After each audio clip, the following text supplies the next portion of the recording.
Hi guys! Alam nyo ba, gustong-gusto ko talaga matry yung hype sa Pinas or trending na Korean pistachio, Korean chewy, pistachio cookie.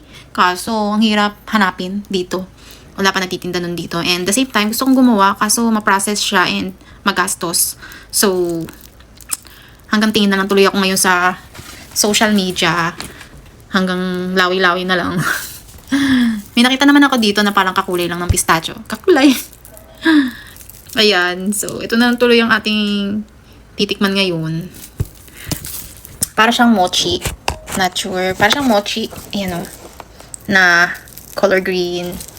Tikman natin kung ano siya. Actually, by the way, ito ay nabili sa halagang 1 euro something. So, sa ganito kaliit lang. Parang sa peso, 60 plus na. Mahal. Pero pwede na. Malalaman natin sa lasa kung worth it ba. Let's try. Hindi tayo makatikim ng Korean pistachio eh. Ito tuloy tayo. Dito tayo na uwi. Ayan. So, parang siyang ano. Ayan, parang rin siyang may buko. And slimy ang texture niya. Let's try. Taste test.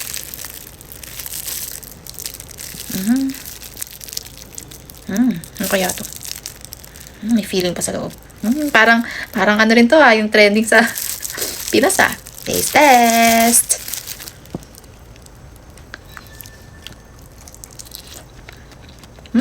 Harap din.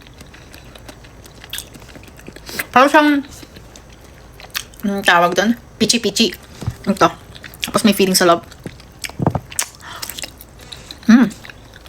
Harap din. Lalo yung feeling sa loob. Super bad. Sarap. Hindi man nakakasin ng pistachio cookie. Okay lang. Tikman ko naman tong sarap. Sa malayo namin ito nabili. Malayo dito sa amin.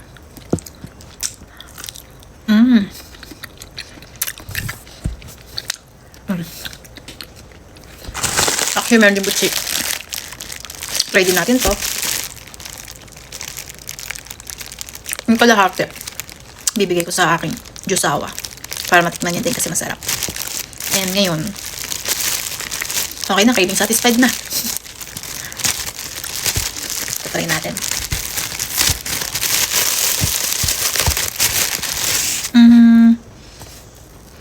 Bango.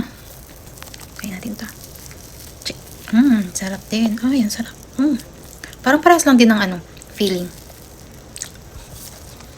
Sarap. Sarap. Ano kayong feeling nito? Kakaiba. Parang munggo? Hindi. Sarap. Kain tayo. Sarap. Kapareho. Ano ito? Sarap. Yun lang. Bye.